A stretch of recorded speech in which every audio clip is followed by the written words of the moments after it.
So when did you start making the record? It began in 2014.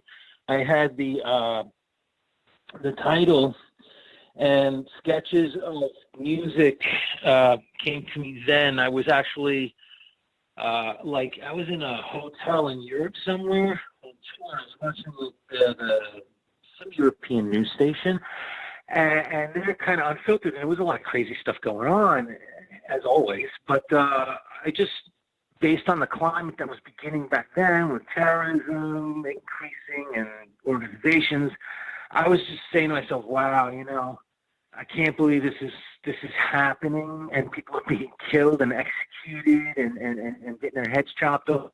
It's falling apart. It's like worse than ever, it seemed like. And the title just, when it's coming undone, it's coming apart.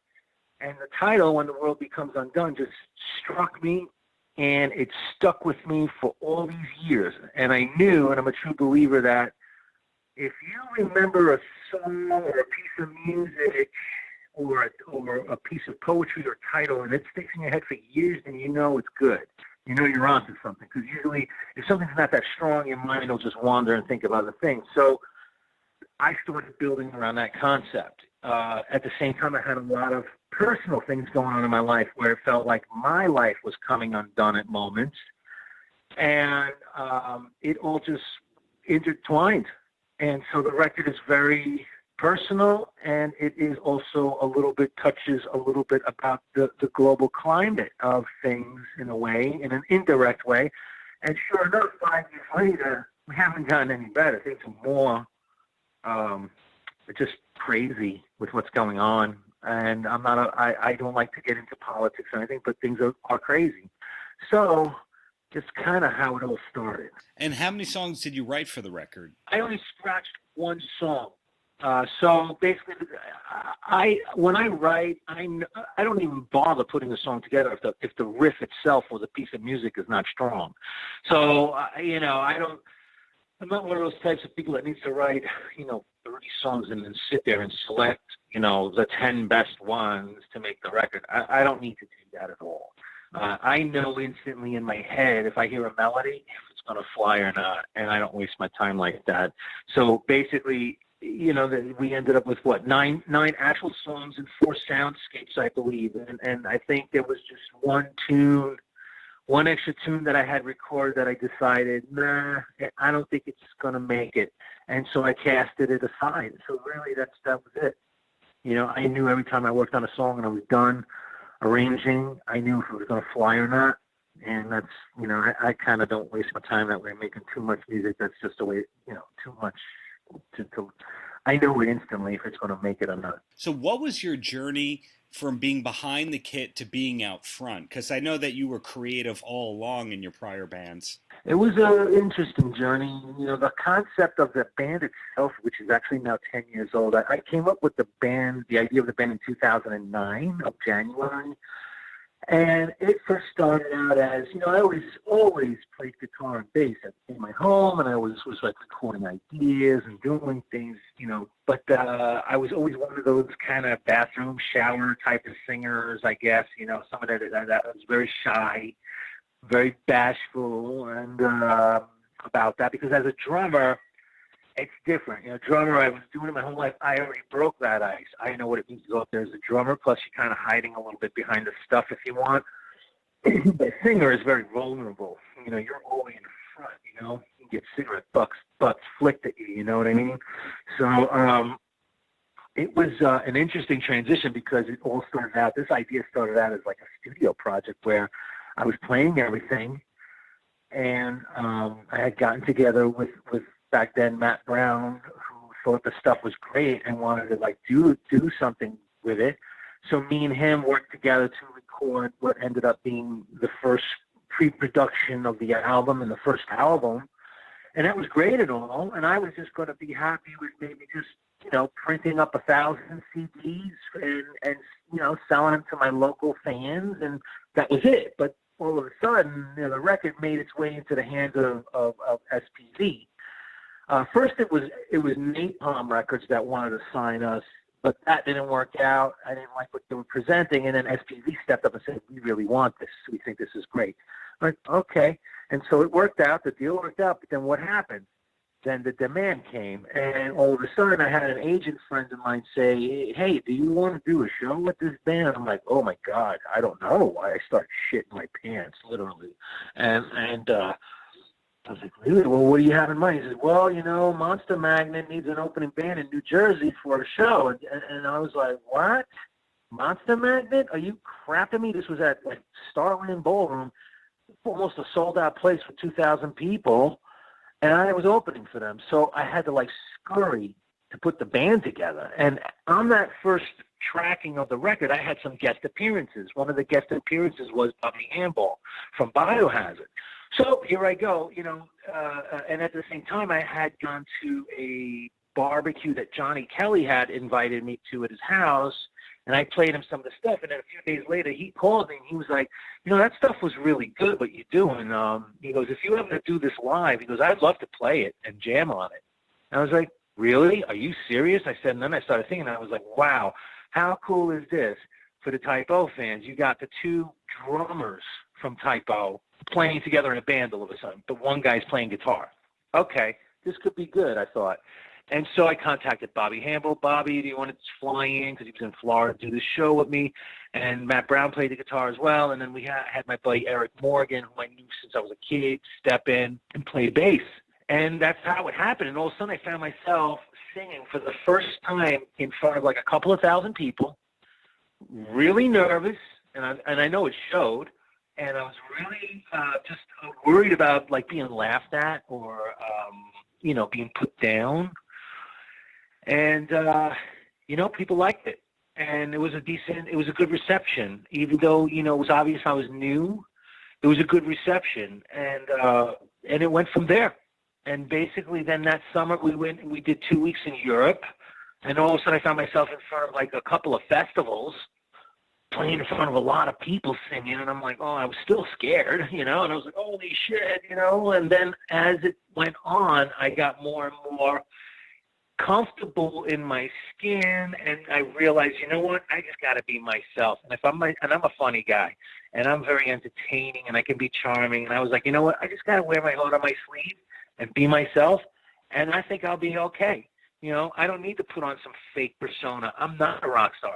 I'm who I am, and that's that. And I think people will appreciate that, and that's what I've been doing since then. And then, of course, going on tour. Then by the time we did the second record, already I had done a few big tours too in Europe, where I was on the road for like 5 weeks. So that really hammered me into shape, into singing every day, and then. And then, you hone your craft like anything, practice. And then I did the second record, and then I started dabbling with more harmonies, and then one thing led to another. And then we did a 7-week tour with Danzig in the United States, which was a big workout. It was like a boot camp type of mentality where we're traveling all across the United States and just, I'm playing in front of Danzig's audience, which can be a tough audience at times, but we were the most successful opening band out of the other bands, and they loved us.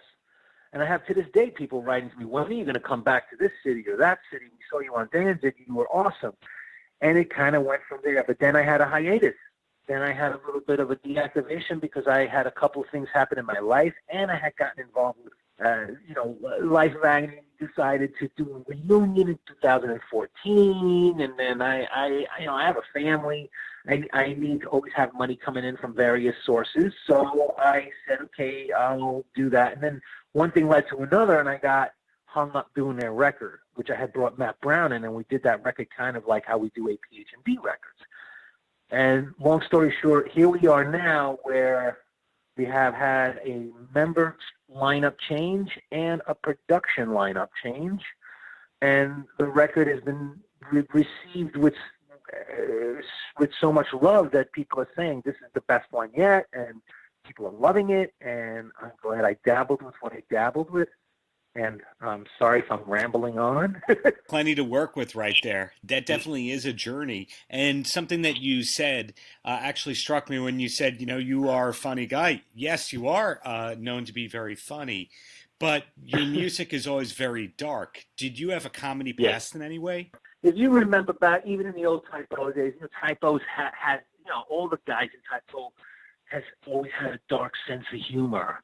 But I was also I was a little bit more of the clowner in that band. In any band I was in, I was always the one that was witty with the jokes, and I would have a quick reply all the time, and sometimes that would get me in trouble. But I never was in comedy. I don't know. I think I would do well maybe if I was on a comedy TV show, but I don't know about stand-up comedy. That's a whole other challenge. I don't write like choreographed jokes that way. I'm just quick-witted with my responses, and I just come up with a lot of whatever. But I have this saying that I tell everybody because everyone goes through a lot in their lives, and I feel like if you're not laughing, you're crying. And I try to laugh because I'm a diagnosed manic depressant. I'm extremely I have a lot of dark holes I have to tiptoe around to not fall into. And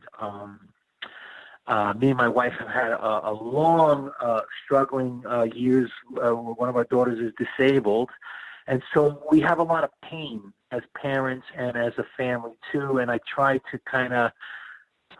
to avoid my traps because, and I recently was in a big trap recently till my wife gave me a kick in the ass a couple of weeks ago and told me to snap out of it. But I'm fighting seriously, dark suicidal depression all the time. And I was relying a lot of times heavily on sometimes things like cannabis and things to get me feel better, but it doesn't work either anymore for me. So I don't really do that anymore. So, and I don't drink because I was a horrible drinker in the 90s where I was just totally bad. So I don't drink at all since the 2000s. So that's why, it's kind of like Robin Williams. He was an amazing comedian, but he killed himself, right? He was hurting inside all the time.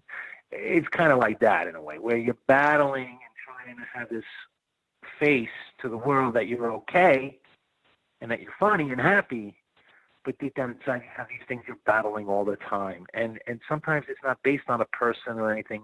It's just the chemistry, the disease in your mind, and it could be something that happened when you were a child that comes back, or what you've put up with your whole life, if you follow. So. Well, I appreciate that honest answer right there. Gave me a lot to work with.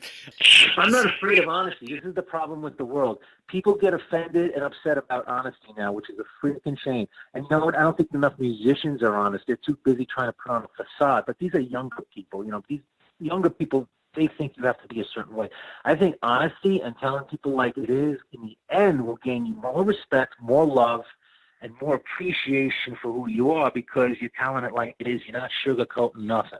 I see that you have an upcoming Mercury Lounge gig. Is there any chance of a U.S. tour for the band? Yeah, we're working on. We had to clean out house.